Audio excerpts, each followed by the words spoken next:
Assalamualaikum, dear student. Today we will start our topic that is nuclear fission and nuclear transmutation. In your first topic that is nuclear fission, you will study this whole topic in detail one by one. Today we will discuss our lecture number third of nuclear chemistry. First, we will see the definition of nuclear fission, that is, how this process will take place and what are the major effect of nuclear fission. There are two type of nuclear fission. One is known as the controlled chain reaction, and the other type is known as the uncontrolled nuclear fission reaction. So let's start our topic from its definition. That is, the nuclear fission involves the splitting of a heavy nucleus into two nuclei of intermediate mass is termed as fission. It means जो nuclear fission होता है student, उसका मतलब ये होता है कि इसमें एक हैवी जो न्यूक्लियस होता है, हैवी न्यूक्लियस से मुराद ये है कि वो एलिमेंट जिनका मास नंबर जो है वो बहुत ज्यादा हो, यानी उनमें नंबर ऑफ न्यूट्रॉन्स जो है वो इतने ज्यादा एक्सीड कर जाएं, साथ साथ उसमें प्रोटॉन्स हो कि न्यूट्रॉन उनको किसी भी तरह से स्टेबलाइज ना कर पाए। एज ए रिजल्ट वो जो हैवी न्यूक्लियाई होंगे वो क्या हो जाएंगे, डिसइंटीग्रेट हो जाएंगे। ऐसे two mass of almost equal sizes हो सकते हैं, या फिर उनकी मैसेज जो है वो इंटरमीडिएट हो सकती हैं। तो ये प्रोसेस हमारा क्या कहलाता है, न्यूक्लियर फिशन। तो इस चीज को मैं क्लियर करती हूँ आपको इस इक्वेशन से, जिसमें हमारे पास मोस्टली जो एक मेजर एलिमेंट इस्तेमाल किया जाता है दैट इज यूरेनियम 235। यूरेनियम एक ऐसा एलिमेंट है जिसका एटॉमिक नंबर हम नीचे लिखते हैं और मास नंबर जो है वो हम इसका ऊपर लिखते हैं। और यूरेनियम के डिफरेंट टाइप ऑफ आइसोटोप है, जिसमें 235 भी है, जिसमें 238 भी है, 239 भी है, या different type of isotopes of uranium exist in nature. So in the process of nuclear fission, the uranium 235 is strike with a slow moving neutron. जो इस टॉपिक के अंदर बच्चों जो इम्पोर्टेंट पॉइंट है वो ये है कि इसके अंदर यूरेनियम 235 का जो हैवी न्यूक्लियस होता है। अब हम इसको हैवी न्यूक्लियस क्यों कह रहे हैं, क्योंकि इसके अंदर प्रोटॉन्स और न्यूट्रॉन्स बहुत ज्यादा तादाद में पाए जाते हैं। और जैसे ही ये हैवी न्यूक्लियस यूरेनियम का स्ट्राइक करता है किसके साथ, विद स्लो मूविंग न्यूट्रॉन के साथ, तो ये स्लो मूविंग न्यूट्रॉन क्या होता है, इसके अंदर स्ट्रक होके एक्यूमुलेट हो जाता है। As a result this uranium is converted from uranium 235 to uranium 236। It mean इस प्रोसेस के अंदर फर्स्ट स्टेप में क्या हुआ कि यहाँ पे जो आपके पास यूरेनियम 235 का एलिमेंट था, इसने इस न्यूट्रॉन को अपने अंदर एब्जॉर्ब किया। और ये न्यूट्रॉन जो है जब इसको इसने अपने अंदर एब्जॉर्ब किया तो ये यूरेनियम जो है वो एक unstable nuclei that is uranium 236 के अंदर जो है वो आकर कन्वर्ट हो गया। अब ये जो यूरेनियम था ये स्टेबल नहीं है, ये फिर भी एग्जिस्ट करता है और इसके अंदर से रेडिएशन एमिट होती रहती है। लेकिन अगर आप इसको न्यूट्रॉन के साथ स्ट्राइक कर देते हैं तो ये यूरेनियम को क्या कर देता है, एक और आइसोटोप इसका प्रोड्यूस करता है जो कि एक इंटरमीडिएट का काम करता है। और ये इंटरमीडिएट हाईली एक्टिवेटेड इंटरमीडिएट होता है, लेकिन इसकी स्टेबिलिटी एग्जिस्ट ज्यादा देर तक नहीं होती। ये फौरन से अपने आप को डिसइंटीग्रेट करता है into different type of product. One product student इसका हो सकता है that is known as the barium, krypton, as well as the emission of three neutron. And in another example, if these two products are not formed, then there are possibility of another type of two intermediate masses of nuclei will also form with the emission of two neutron. It means कि ये जो uranium 236 का element है ये दो तरह से जो है वो अपने आप को डिसइंटीग्रेट करेगा। एक पॉसिबिलिटी इसके पास बेरियम और krypton की है, लेकिन अगर बेरियम और krypton बनते हैं तो इसके साथ डियर स्टूडेंट 3 न्यूट्रॉन की एवोल्यूशन होती है। But if strontium and xenon is formed, then 2 neutron will be produced by this equation. So we can say that from uranium 236, there are different type of possibility of intermediate masses of lighter element is formed with the evolution of neutron. So इस equation के अंदर जो nuclear fission का process है, इस दौरान जो है न्यूट्रॉन जो इवॉल्व हो रहे हैं इनके साथ साथ एनर्जी भी यहाँ पे निकलती है। तो इसी वजह से न्यूक्लियर फिशन को हम क्या नाम देते हैं, that is known as the exothermic reaction.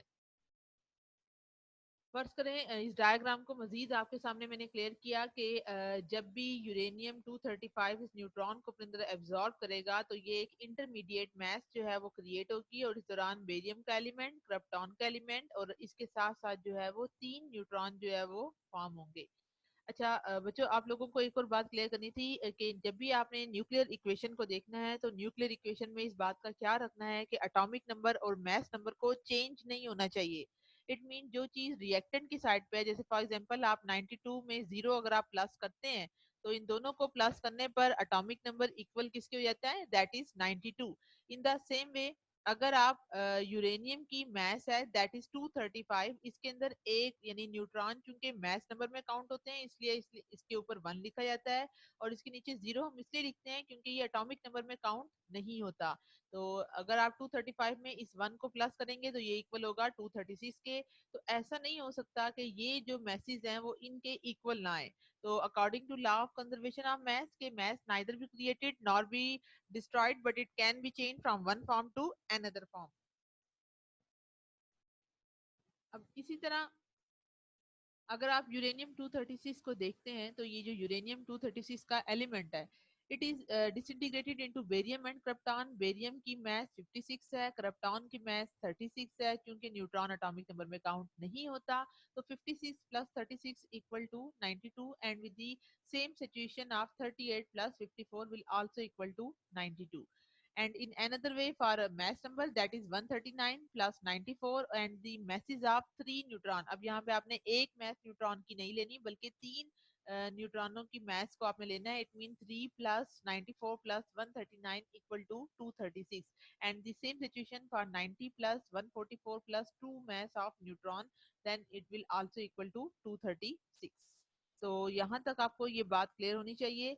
और इसके दौरान आपको बताया कि इसके अंदर जो है वो साथ साथ एनर्जी की भी एवोल्यूशन होती है, और राउंड अबाउट इसमें एनर्जी जो रिलीज होती है that is 200 mega electron volt.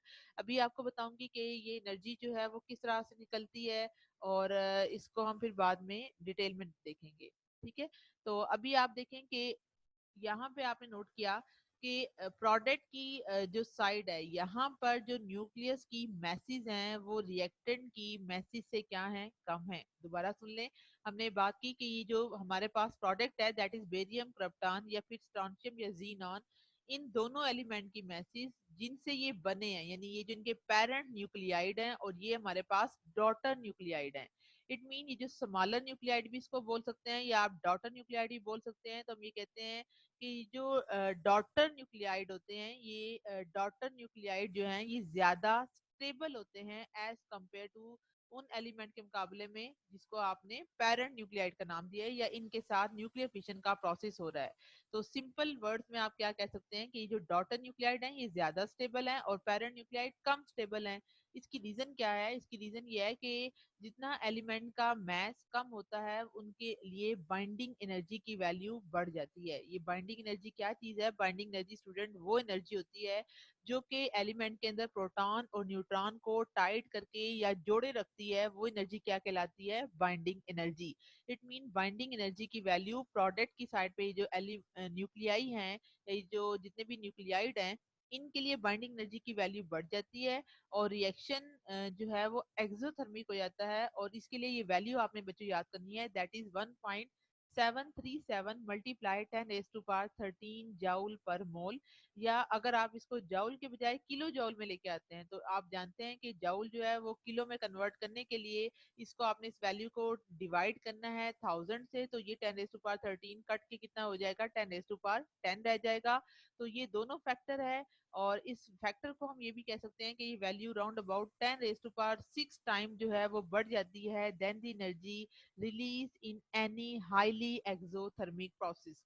यानी आपको क्या बताया गया कि अगर आप इसकी बात करें तो प्रोडक्ट की साइड पर यानी ये जो हमारे पास डॉटर न्यूक्लियाइड है ये ज्यादा स्टेबल है क्योंकि इनके लिए बाइंडिंग एनर्जी की वैल्यू ज्यादा होती है as compare to this parent nuclide. और इस दौरान जो एनर्जी रिलीज होती है वो 1.737 मल्टीप्लाई 10⁻13 जूल पर मोल होती है।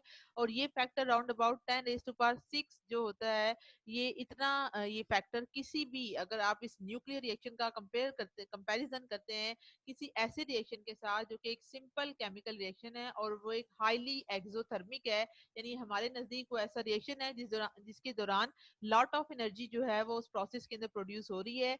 इट मीन अगर आप इस न्यूक्लियर रिएक्शन का कंपैरिजन करते हैं किसी भी सिंपल केमिकल रिएक्शन के साथ, तो हम ये कहते हैं कि इन दोनों रिएक्शन के अंदर जो न्यूक्लियर रिएक्शन है इसकी वैल्यू बढ़ जाती है, that is round about 10⁻6 kilo joule पर मोल टाइम जो है वो इनकी एनर्जी ज्यादा होती है। उसके बाद स्टूडेंट जो लास्ट इसका इंपॉर्टेंट पॉइंट है कि अगर आप फिशन रिएक्शन को देखें तो फिशन रिएक्शन में प्रोडक्ट की मास कम होती है as compare to the mass of reactant due to the phenomena of mass defect. तो इस बात को बच्चों आपको अंडरस्टैंड करवाती हूँ। इस बात को हम अंडरस्टैंड करेंगे from our topic, that is आप लोगों ने बच्चों ये पॉइंट पढ़ा हुआ है कि according to the Einstein equation, ठीक है, ये हमारे पास क्या है, एक आइंस्टाइन की इक्वेशन है जिसके अकॉर्डिंग आपको बताया था कि अगर किसी भी चीज की मास जो है वो मूव कर रही है with the velocity of light से, then its mass is converted into energy. ठीक है, तो अब हम जो है वो आगे चल के फर्दर जो है थोड़ा सा देखते हैं। आपको मैंने क्लियर करना है that is the phenomena of binding energy of nuclei. It mean अगर आप किसी भी एलिमेंट के लिए बाइंडिंग एनर्जी ऑफ न्यूक्लियाई की बात करेंगे तो हम ये कहते हैं कि in case of binding energy, तो अभी आपको मैंने बताया कि बाइंडिंग एनर्जी फॉर न्यूक्लियस के अंदर हमारे पास क्या है, प्रोटॉन्स भी हैं और हमारे पास क्या है, न्यूट्रॉन्स भी हैं। ठीक है, हमारे पास इसके अंदर क्या चीजें एग्जिस्ट कर रही हैं, that is your proton as well as neutron. तो अगर आप इसको लिखते हैं that is your proton as well as neutron है, तो इसके अंदर हमारे पास क्या हो रहा है कि प्रोटॉन और न्यूट्रॉन को बाइंड करने के लिए, यानी इन प्रोटॉनों और न्यूट्रॉनों को बाइंड करने के लिए जो एनर्जी की वैल्यू हमें चाहिए, इट मीन इन प्रोटॉन्स और न्यूट्रॉन्स को एक दूसरे के साथ बाइंड रखने के लिए जो एनर्जी चाहिए, that energy is known as the binding energy. It mean ये पॉइंट क्या कह रहे हैं हम कि इस पॉइंट को हम बाइंडिंग एनर्जी का नाम देते हैं, क्योंकि प्रोटॉन टू प्रोटॉन के दरमियान में क्या होती हैं, electrostatic forces of repulsion exist करती हैं। इट मीन इनके दरमियान में क्या है, इलेक्ट्रोस्टैटिक फोर्सेस ऑफ रिपल्शन है, क्योंकि इन एलिमेंट के दरमियान में क्या हो रहा है, बेसिकली प्रोटॉन्स के एक्सीड हो जाने से रिपल्शन का फिनोमिना बढ़ जाता है। तो इन एलिमेंट को फिर ऐसी क्या चीज है जो इन प्रोटॉनों को इसके अंदर ही रखती है, तो इट मीन इन प्रोटॉनों को रखने के लिए कोई ऐसी ताकत प्रेजेंट है, कोई ऐसी एनर्जी प्रेजेंट है जो कि इनके आपस में रिपल्शन होने के बावजूद इनको एक दूसरे के साथ जो है वो इसके अंदर उसने टाइट करके रखा हुआ है। तो ऐसी एनर्जी जो कि प्रोटॉनों और न्यूट्रॉनों को किसी भी न्यूक्लियस के अंदर बाइंड करके रखती है, ऐसी एनर्जी को स्टूडेंट हम क्या नाम देते हैं, binding energy of nucleus. It mean अगर ये हमारे पास बाइंडिंग एनर्जी ऑफ न्यूक्लियस है, तो क्वेश्चन ये राइज होता है कि हम ये क्यों कहते हैं कि जब भी न्यूक्लियर फिशन का प्रोसेस होता है तो न्यूक्लियर फिशन के प्रोसेस में एनर्जी की एवोल्यूशन होती है या एनर्जी जो है वो इस प्रोसेस के अंदर लॉस हो जाती है। तो इस बात को हम समझने के लिए वापस आते हैं। क्या आपने इस इक्वेशन में देखा है कि दैट इज ये यूरेनियम 235 प्लस न्यूट्रॉन जो है वो डिफरेंट टाइप ऑफ प्रोडक्ट के अंदर कन्वर्ट होता है। तो इसके अंदर प्रोडक्ट की मास कम होती है then the mass of the reactant. तो अगेन इस पॉइंट को मैं आपको यहीं पे ही अंडरस्टैंड करवाती हूँ। अच्छा बच्चों, इस बात को हम अभी देखते हैं। पहले तो आपको इलेक्ट्रोस्टैटिक फोर्सेस ऑफ रिपल्शन जो कि आप लोगों ने कल के टॉपिक में देखी थी वो आपको क्लियर की। अब आप लोगों ने ये देखना है कि अभी हमने क्या बात की कि हमारे पास एक एलिमेंट है दैट इज यूरेनियम 92, और इसके साथ इसकी मास थी दैट इज 235। इसने किसके साथ रिएक्ट किया, विद एनी न्यूट्रॉन के साथ, और इसके बाद ये कन्वर्ट हुआ डिफरेंट टाइप ऑफ प्रोडक्ट में, दैट इज बेरियम था, इसके साथ जो है वो करप्टॉन है, और इसके साथ जो है वो 3 न्यूट्रॉन है। ठीक है, तो अब आपको ये बता रहे हैं कि ये जो बेरियम और क्रिप्टॉन है, इनकी मैस, यानी ये जो प्रोडक्ट की साइड पर हैं, इनकी मैस हमेशा लेस होती है, while the mess of the reactant side, इनकी मैस क्या होती है, बढ़ जाती है। ठीक है। अब आप कहेंगे ऐसा कैसे है, अभी तो आपने एटॉमिक नंबर और मैथ नंबर कैलकुलेट किए, तो उनके अकॉर्डिंग तो इनकी मैथ इक्वल थी, then how there are difference between their masses. तो स्टूडेंट, ये जो टर्म है, जब आप लोग कल इसका टॉपिक स्टडी करेंगे, that is the calculation of binding energy and mass effect for the nuclei of helium atom. तो आपको क्लियर होगा कि हम मोस्टली एलिमेंट के लिए, that is for proton and neutron, उनके लिए जो वैल्यूज होती हैं बच्चों, वो हम कंसिडर करते हैं इन फ्रैक्शंस में। ठीक है।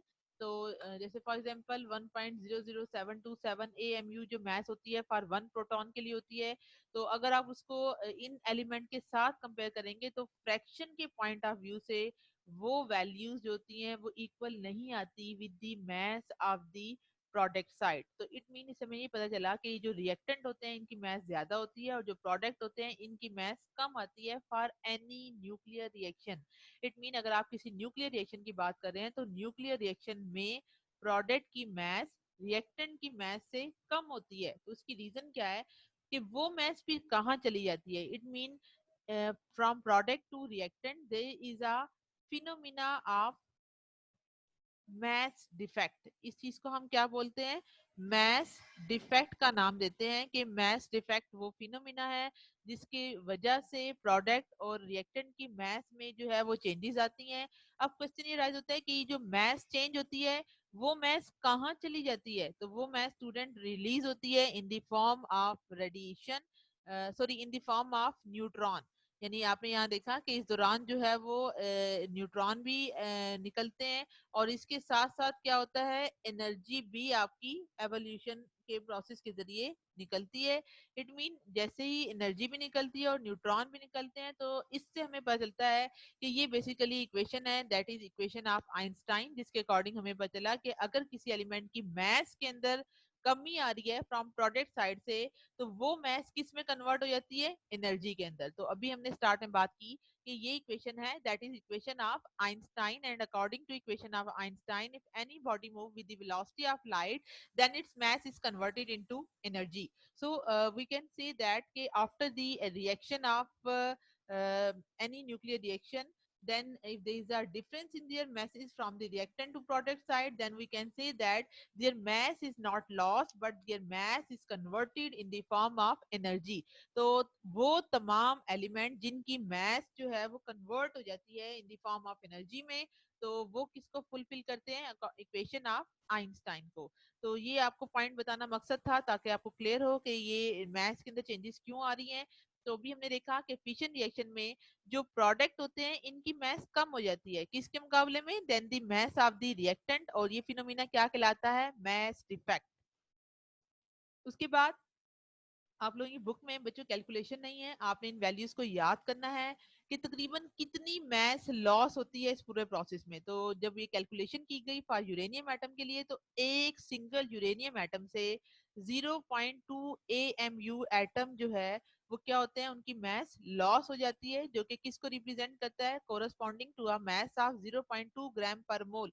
ये आप जानते हैं कि एलिमेंट की मैस को हम ग्राम पर मोल में लेते हैं, और अगर आप इसी मैथ्स को ग्राम से किलोग्राम में कन्वर्ट करेंगे तो ये वैल्यू हो जाती है 2 मल्टीप्लाई 10⁻⁻⁴ kg पर मोल, जो कि किस फॉर्म में रिलीज होती है, in the form of energy.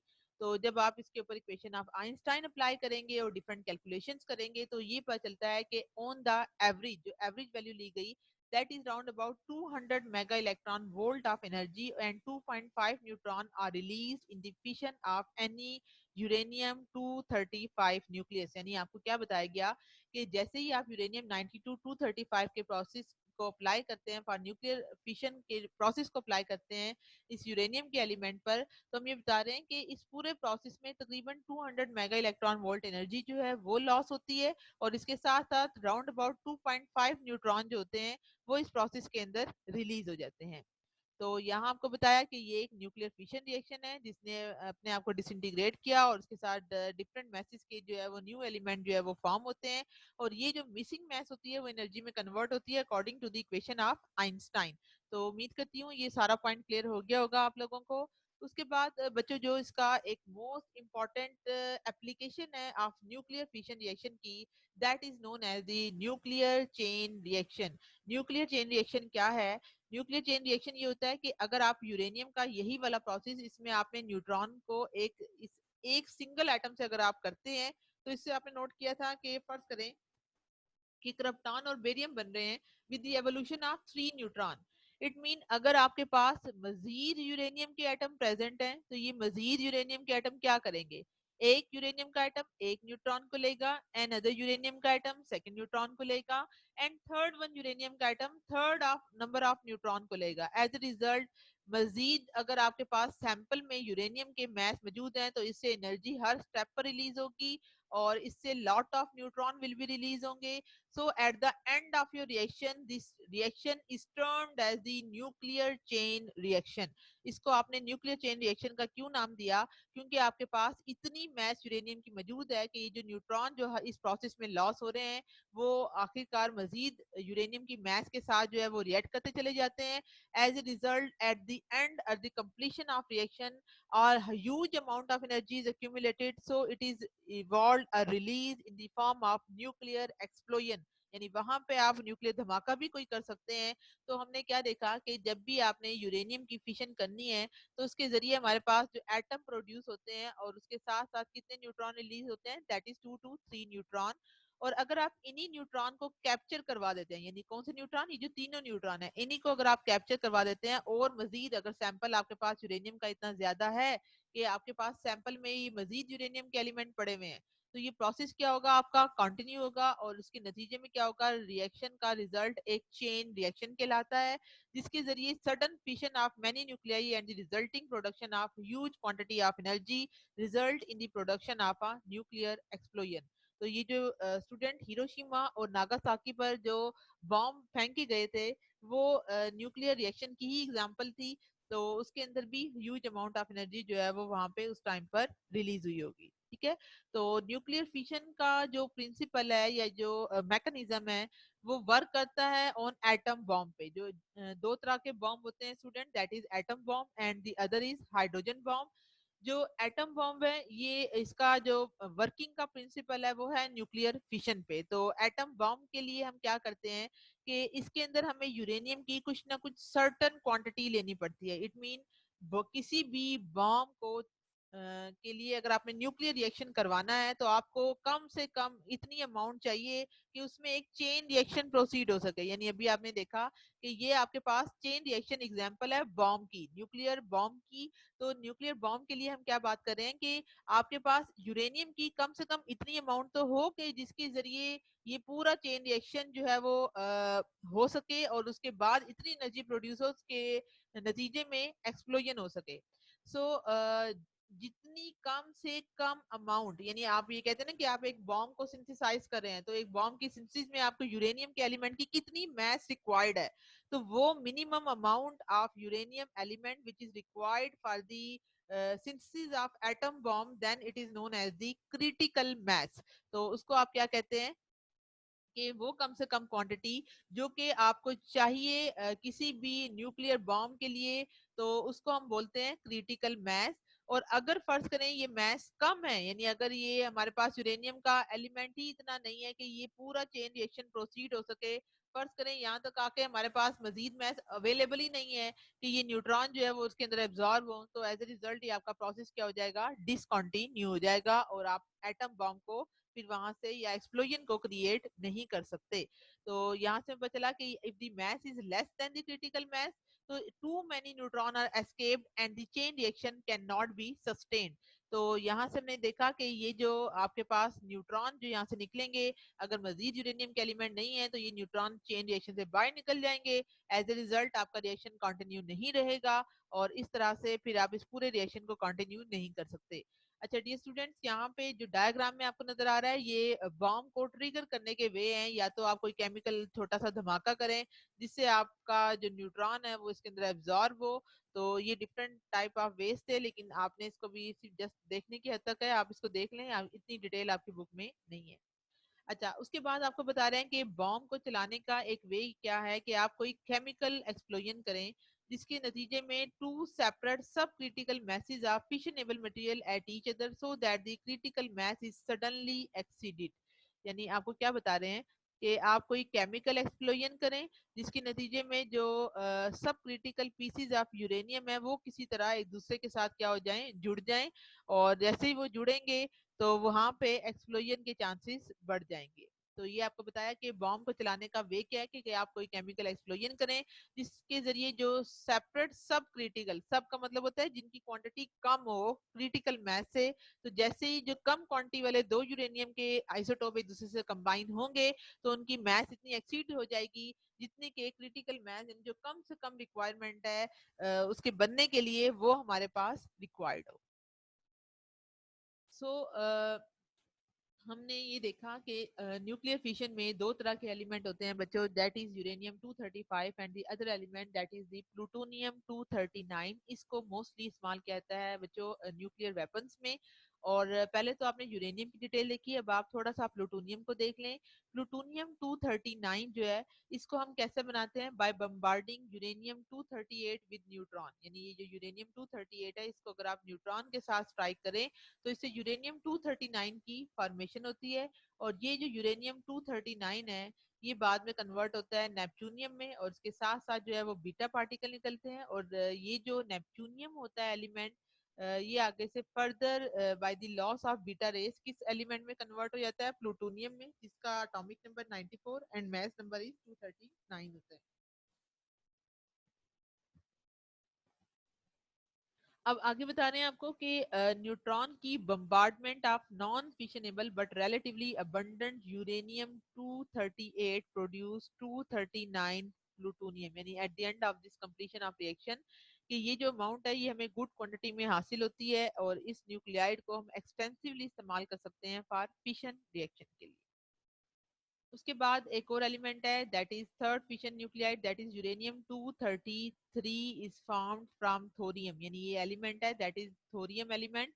इसका एटॉमिक नंबर 90 और मास नंबर 232 होता है। अगर आप इसको भी फिशन के लिए इस्तेमाल करना चाहें तो फर्स्ट स्टेप में थोरियम का 233 वाला आइसोटोप क्रिएट होगा, फिर उसके बाद ये स्टेबल नहीं है, ये अनस्टेबल है, ये डीकम्पोज होगा। और ये एक और एलिमेंट दैट इज प्रोएक्टिनियम, इस एलिमेंट का क्या नेम है, प्रोएक्टिनियम जो है वो फॉर्म होगा और साथ बीटा रेज निकलेंगी। And at the end of this reaction ये रिएक्शन कंटिन्यू रहेगा और न्यूक्लियर चेन रिएक्शन के जरिए फाइनली ये कन्वर्ट हो जाएगा यूरेनियम 233 में। तो अभी आपको बताया कि वो कम से कम the minimum amount of fissionable material जो कि हमें रिक्वायर्ड होती है किसी भी चेन रिएक्शन को करवाने के लिए, that is known as the critical mass. और अगर कोई एलिमेंट की मैस इससे भी कम हो जाए तो याद रखिएगा बच्चों इसके लिए हम लफ्ज इस्तेमाल करते हैं सब। और अगर मैस जो है वो क्रिटिकल मैस से बढ़ जाती है तो उसको हम बोलते हैं सुपर। सुपर का मतलब होता है ना ज्यादा। तो क्रिटिकल मैस से अगर ज्यादा होगी तो सुपर, और अगर कम होगी तो फिर सब क्रिटिकल मैस। तो एनर्जी जो रिलीज होती है इस फिशन रिएक्शन में उसको हम क्या बोलते हैं, न्यूक्लियर एनर्जी। तो ये आपके पास एग्जांपल है दैट इज सब क्रिटिकल मैथ की एंड सुपर क्रिटिकल मैथ की। सुपर क्रिटिकल में आपको बताया कि ये मैथ जो है वो यूरेनियम की जो कम से कम रिक्वायरमेंट है उससे मजीद एक्सीड कर जाएगी तो ये सुपर होगी। और अगर कम रहेंगी यूरेनियम की मैथ तो उसको हम क्या बोलेंगे, सब क्रिटिकल मैथ। और इसका इफेक्ट क्या होगा कि सब क्रिटिकल के जरिए चेन रिएक्शन स्टॉप हो सकता है, जबकि इसकी प्रेजेंस में चेन रिएक्शन आपका तेज हो जाएगा। और इसके बाद बच्चों अगर आप इस चेन रिएक्शन को देखें कि अगर आप कोई भी चेन रिएक्शन करवाना चाहते हैं तो जो सैंपल होता है फिशनेबल मटेरियल का उसको हमारे पास लार्ज होना चाहिए ताकि वो न्यूट्रॉन को अपने अंदर कैप्चर कर सके। जैसे यहाँ बात बताई कि इतना ज्यादा होना चाहिए कि जो न्यूट्रॉन हर स्टेप पर निकलेंगे वो आगे से फर्दर यूरेनियम के एलिमेंट में एक्यूमुलेट हो जाए और आगे चेन रिएक्शन आपका कंटिन्यू हो सके। लेकिन अगर आपका ये सैंपल बिल्कुल जैसा ये डायग्राम में आपको नजर आ रहा है कि अगर आपका सैंपल यूरेनियम का वैसे ही थोड़ा सा है यानी बहुत ही थोड़ी अमाउंट है इसकी, तो उसके नतीजे में क्या होगा कि न्यूट्रॉन जितने भी होंगे वो इसकी सरफेस से निकल जाएंगे। यानी ये जो आपके पास न्यूट्रॉन है ये इसकी सरफेस से बाहर आके निकल जाएंगे। एज ए रिजल्ट आपका जो चेन रिएक्शन है वो ब्रेक हो जाएगी। इट मीन वो कम से कम क्वांटिटी जो क्रिटिकल मास जिसको हम कहते हैं वो हमें रिक्वायर्ड होती है किसी भी चेन रिएक्शन को कंटिन्यू करवाने के लिए। लेकिन अगर आपके पास चेन रिएक्शन कंट्रोल नहीं होता और उस दौरान huge amount of energy produce होती है तो उसको हम अनकंट्रोल्ड चेन रिएक्शन का नाम देते हैं। या इसके जरिए जो कि आपके पास एग्जांपल है न्यूक्लियर बॉम्ब या जो एटम बॉम्ब की होती है, तो इसको फिर हम मोस्टली न्यूक्लियर वेपन्स में इस्तेमाल करते हैं। लेकिन अगर आप किसी तरह चेन रिएक्शन को कंट्रोल कर लेते हैं तो चेन रिएक्शन के कंट्रोल करने का हमें बहुत फायदा होता है, जिसके नतीजे में आप किसी भी शिप को चला सकते हैं या आप इस प्रोसेस के जरिए इलेक्ट्रिसिटी को क्रिएट कर सकते हैं, जो कि पाकिस्तान जैसे या जो अंडर डेवलप कंट्रीज होती हैं उनका एक मेजर इशू है। तो पाकिस्तान जो है वो एक न्यूक्लियर कंट्री है और वहां पर different type of nuclear plant जो कि कराची के अंदर कैनप जिसको हम कराची न्यूक्लियर प्लांट का नाम देते हैं वहां पे वो एग्जिस्ट करता है और उसके जरिए बिजली की प्रोडक्शन जो है वहां जारी है। और इसको फिर हम ये इसकी एक एप्लीकेशन है किसी भी न्यूक्लियर फिशन रिएक्शन की। तो बच्चों इस टॉपिक के बाद अब हम अपना नेक्स्ट टॉपिक स्टार्ट करेंगे, that is our nuclear transmutation. ठीक है, तो न्यूक्लियर ट्रांसम्यूटेशन को अब हम देखते हैं।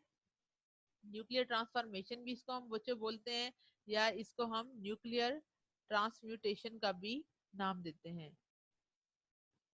तो न्यूक्लियर ट्रांसफॉर्मेशन या इसको आप न्यूक्लियर ट्रांसम्यूटेशन का भी नाम दे रहे हैं, तो हम ये कहते हैं कि ये जो पॉइंट था न्यूक्लियर ट्रांसफॉर्मेशन का 1919 में हमारे पास साइंटिस्ट थे, उनका नेम था student that is Ernest Rutherford. इन्होंने ये डिस्कवर किया कि हमारे पास ये पॉसिबिलिटी है कि हम किसी भी न्यूक्लियाई को एक एलिमेंट से किस में चेंज कर सकते हैं, दूसरे एलिमेंट के अंदर। ठीक है, और ये जो कन्वर्जन है किसी भी एक एलिमेंट की किसी दूसरे एलिमेंट में by the bombardment of any alpha particle, beta particle और गामा पार्टिकल, उसके नतीजे में क्या होता है, न्यूक्लियर ट्रांसफॉर्मेशन। यानी ये वो रिएक्शन है जिनके न्यूक्लियाई में चेंजेस आती हैं, इसलिए रिएक्शन क्या कहलाते हैं, न्यूक्लियर ट्रांसफॉर्मेशन, या इसको हम न्यूक्लियर ट्रांसम्यूटेशन का भी नाम देते हैं। तो जो रदरफोर्ड साइंटिस्ट थे उन्होंने फर्स्ट टाइम नाइट्रोजन 14 को किससे स्ट्राइक किया था, अल्फा पार्टिकल से, जिसके नतीजे में ऑक्सीजन का जो आइसोटोप था दैट इज O817 वो जो है वो प्रोड्यूस हुआ था। अब इस रिएक्शन को अगर आप देखें तो हम ये कहते हैं कि यहाँ पे हमारे पास जो नाइट्रोजन का आइटम है वो किस में चेंज हो रहा होता है, ऑक्सीजन के आइसोटोप में। इन द सेम वे, एक तो बच्चों ये एग्जांपल है हमारे पास नाइट्रोजन वाली, सेकंड एग्जांपल हमारे पास क्या है, ये वो मोस्ट फेमिलियर रिएक्शन है पूरी न्यूट्रॉन की डिस्कवरी का, जिसको जो साइंटिस्ट थे दैट इज जेम्स चैडविक, इन्होंने 1932 में न्यूट्रॉन को डिस्कवर किया था जब उन्होंने बेरिलियम के पार्टिकल को अल्फा पार्टिकल से स्ट्राइक किया था और इसके नतीजे में न्यूट्रॉन की एमिशन हुई थी और फिर बाद में आगे फर्दर जो है उसकी डिस्कवरी लेटर ऑन जारी रही थी। तो अब हम ये कहते हैं कि इन रिएक्शन को हम ये कह सकते हैं कि ये अल्फा बीटा या न्यूट्रॉन की एवोल्यूशन के रिएक्शन होते हैं, क्योंकि रिएक्शन बेसिकली बेरिलियम और कार्बन के दरमियान में हो रहे होते हैं और इनका फर्स्ट लेटर इंडिकेट करता है इनकमिंग पार्टिकल को और जो सेकंड है वो आउटगोइंग पार्टिकल को लिखा जाता है। जैसे फॉर एग्जांपल इस रिएक्शन में अगर आप देखें तो इस रिएक्शन को अगर आपने लिखना हो तो इसके साथ आप अल्फा और छोटा सा एन डालते हैं। अल्फा का मतलब होता है कि ये वो पार्टिकल है जो कि आपने स्टार्ट में ऐड किया और एन को बाद में लिखने का मतलब ये है कि ये प्रोडक्ट की साइड से निकले हैं। तो इसलिए आपको उन्होंने बताया कि जब भी आपने न्यूक्लियर ट्रांसफॉर्मेशन या न्यूक्लियर ट्रांसम्यूटेशन के रिएक्शन लिखने हैं तो इन रिएक्शन को जनरली हम इस तरह से दो सिंबल लिख के डिस्क्राइब करते हैं। उसके बाद स्टूडेंट लेटर ऑन जो साइंटिस्ट थे 1933 में, ये दो साइंटिस्ट थे एरीन एंड जूलियट क्यूरी, जिन्होंने ट्रीट किया था लाइटर एलिमेंट को लाइक बोरोन को एंड एल्यूमिनियम को, किन के साथ, अल्फा पार्टिकल के साथ। ये देखें एल्यूमिनियम जो पार्टिकल था इसको उन्होंने अल्फा पार्टिकल से ट्रीट किया था और इसके नतीजे में क्या हुआ था, एमिशन हुई थी किसकी, पॉजिट्रॉन की एंड न्यूट्रॉन की। तो अगर आप यहाँ देखें फर्स्ट स्टेप में फास्फोरस बनता है, साथ न्यूट्रॉन जो है वो निकलता है और न्यूट्रॉन के बाद ये जो फास्फोरस है ये अनस्टेबल है और ये कन्वर्ट होता है सिलिकॉन के एलिमेंट में और ये जो एलिमेंट है, सॉरी ये एलिमेंट नहीं है, सब एटॉमिक पार्टिकल है और इसके ऊपर प्लस की सिंबल है, इसको हम बोलते हैं पॉजिट्रॉन। तो कहते हैं कि ये रिएक्शन सिर्फ यहाँ तक स्टॉप नहीं होता बल्कि alpha particle the emission of positron doesn't stop when the source of alpha particle is remove. जब आप इसके अल्फा पार्टिकल के सोर्स को रिमूव कर देते हैं तो फिर ये रिएक्शन आगे से फर्दर किस में कन्वर्ट हो जाता है, सिलिकॉन में।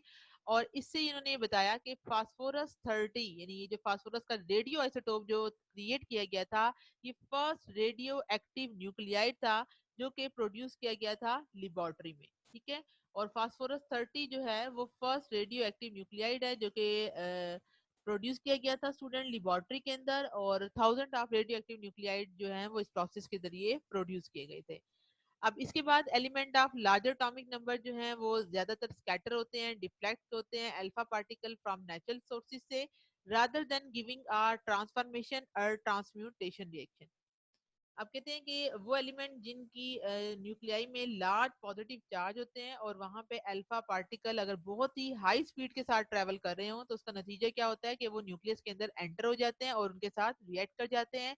तो alpha particle from natural source don't have sufficient kinetic energy to shoot charged particle into heavy nuclei. It is necessary to accelerate the charged particles. तो इस बात को वैसे आपको मैंने कल भी बताया था, लेकिन अब मैं आपको पहले थोड़ा सा समझाती हूँ इस हवाले से ताकि आपको क्लियर हो। तो बच्चों उन्होंने आपको ये बताया कि जब भी हमारे पास अल्फा पार्टिकल्स हों, alpha particles from natural sources, from natural sources have low kinetic energy. ठीक है, कि जितने भी हमारे पास अल्फा पार्टिकल होते हैं जब वो निकलते हैं तो उनकी काइनेटिक एनर्जी जो है वो लो होती है। तो फिर हम क्या करते हैं कि उनकी स्पीड को इन्हांस करते हैं हम, और इन्हांस करने के लिए हम क्या करते हैं,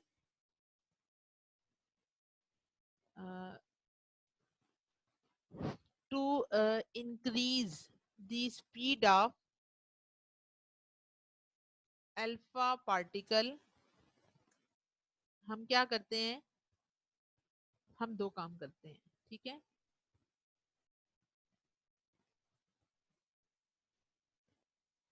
हम क्या करते हैं, इनको एक मशीन में लेकर जाते हैं और उस मशीन को फिर हम आगे से क्या नाम देते हैं,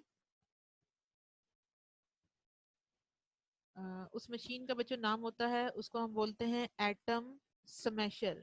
ठीक है, कल भी आपको बताया था, आज फिर बता रही हूँ, एटम स्मैशर।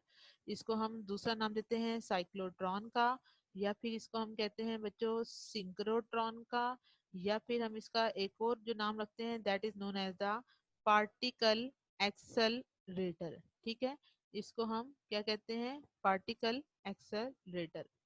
तो इससे हमें क्या पता चला कि वो एलिमेंट लाइक अगर हमारे पास कोई भी हैवी न्यूक्लियाई है, हैवी न्यूक्लियाई के अंदर हमारे पास प्रोटॉन भी हैं और हमारे पास न्यूट्रॉन भी हैं। तो अब क्या होगा कि इनके साथ किसी भी अल्फा पार्टिकल क्या है, दैट इज योर हीलियम के पार्टिकल है। ठीक है, इस अल्फा पार्टिकल ने क्या करना है, इसके साथ जाके स्ट्राइक करना है, और स्ट्राइक करने के लिए इसको इसके अंदर क्या होना है, पेनिट्रेट होना है। ठीक है, तो पेनिट्रेट करने के लिए इसके पास सफिशिएंट अमाउंट ऑफ एनर्जी होनी चाहिए। इट मीन इसके पास काइनेटिक एनर्जी जो है वो काफी हाई होनी चाहिए। इट मीन अगर इनके पास काइनेटिक एनर्जी हाई होगी तभी जाके ये अल्फा पार्टिकल क्या करेंगे, इसके न्यूट्रॉन में पेनिट्रेट कर जाएंगे।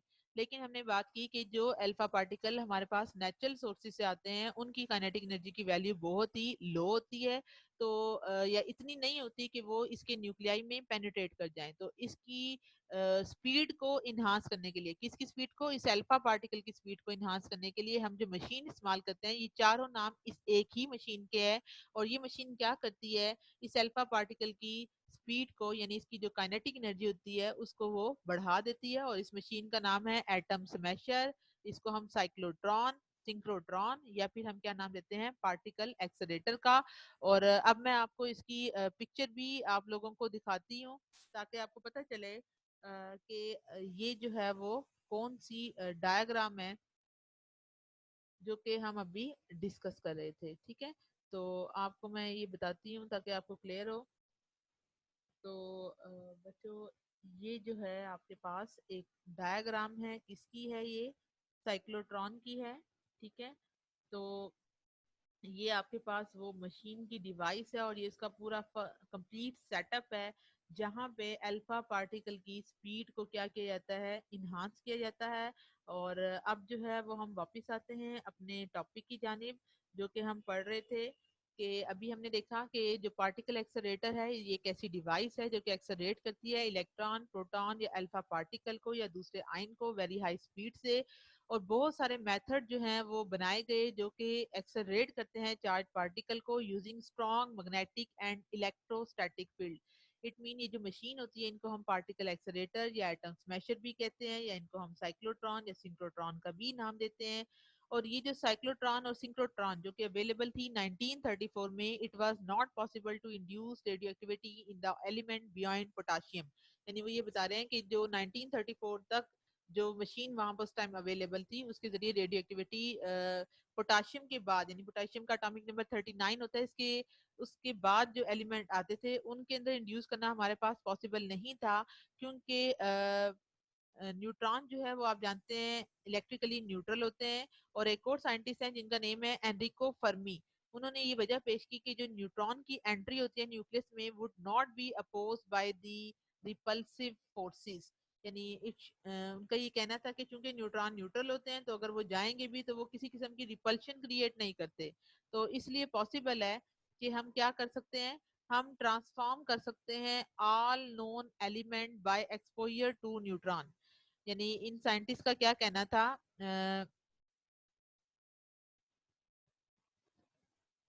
मैं एक मिनट बच्चों आप लोगों को ये बात समझाती हूँ ताकि आपको समझ आए। ये जो साइंटिस्ट थे इनका ये कहना था कि जितने भी हमारे पास एलिमेंट होते हैं, यानी जो न्यूट्रॉन होता है हमारे पास, न्यूट्रॉन के ऊपर कोई चार्ज नहीं होता।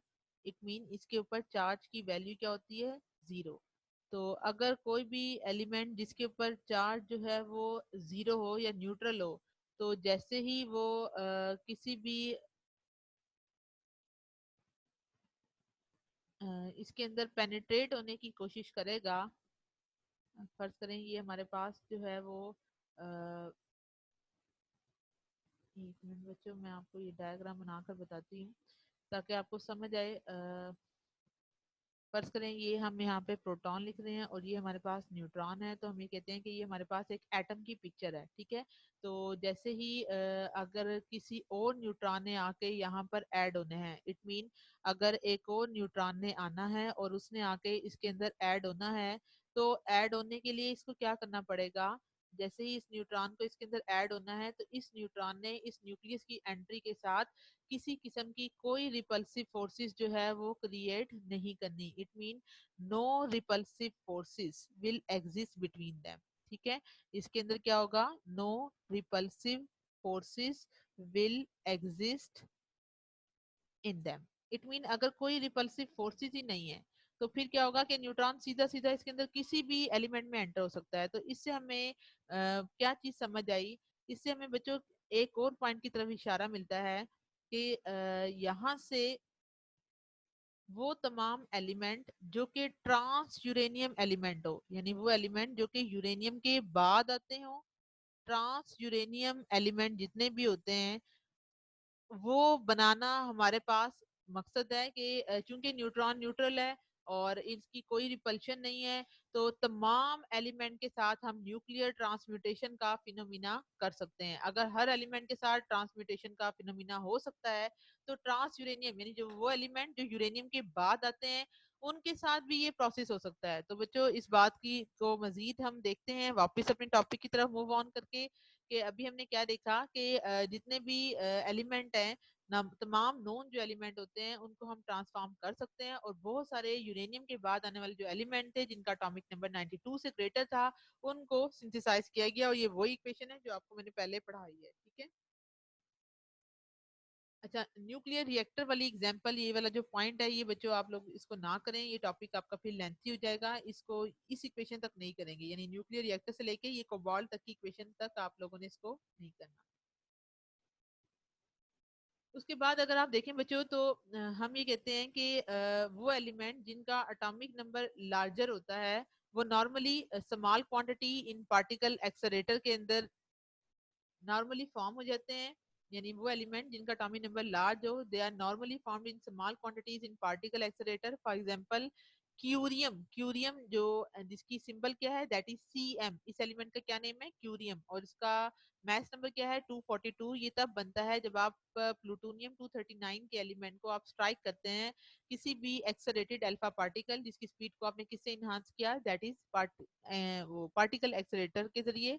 और 1994 में जो टीम थी यूरोपियन साइंटिस्ट की, उन्होंने एक एलिमेंट सिंथेसाइज किया जिसका एटॉमिक नंबर 111 था, और इसको तैयार करने के लिए उन्होंने बिस्मिथ के एलिमेंट को टारगेट बनाया और कई दिनों तक इसके साथ जो है वो स्ट्राइक करते रहे। किसके एलिमेंट को, विद निकल के एलिमेंट को। और ये एलिमेंट इन्होंने एक्स से इंडिकेट किया। इस एक्स का क्या मतलब है कि ये वो एलिमेंट है जिसको इन्होंने सिंथेसाइज किया था, ठीक है। और amazingly, their discovery was based on the detection of only 3 atom of new element। यानी वो कहते हैं कि इस नए एलिमेंट के 3 एटम जो है वो तैयार हुए, लेकिन ये न्यूक्लियाई जो था वो सिर्फ थोड़ी ही देर के लिए जिंदा रहा, यानी शॉर्ट लिव था। And they suddenly undergo alpha decay, यानी जैसे ये बना तो इसकी जिंदगी ज्यादा लंबी नहीं थी, ये फौरन से इसमें अल्फा डिके हुई अपने आप ही। Within millisecond, millisecond होता है कि एक सेकेंड का भी अगर आप उसके 10⁻⁶ टाइम हिस्से करें उसकी सिंथेसिस के दौरान, तो उसने फौरन से अल्फा डिके किया। और इन्हीं साइंटिस्ट का जो ग्रुप था उन्होंने ये भी रिपोर्ट किया कि जो एलिमेंट है 112 उसको भी उन्होंने सिंथेसाइज किया 1996 में। And name and symbol have not yet been chosen for these new element. लेकिन खैर उसका नेम और सिंबल तो उन्होंने नहीं सजेस्ट की, इसलिए आपकी बुक में आपको ये नहीं मिल रहा, लेकिन अभी तक और भी डेवलपमेंट हो चुकी है, तो वो आपके सिलेबस का हिस्सा नहीं है, ठीक है। तो यहाँ तक आपका जो ये टॉपिक कंप्लीट होता है, और इस टॉपिक को यहाँ तक रखिएगा। आज के टॉपिक के हवाले से आपके माइंड में कोई भी क्वेश्चन है तो मोस्ट वेलकम डियर स्टूडेंट, आप लोग कर सकते हैं। ओके बच्चों, अपना ख्याल रखिएगा। टेक केयर एंड अल्लाह हाफिज।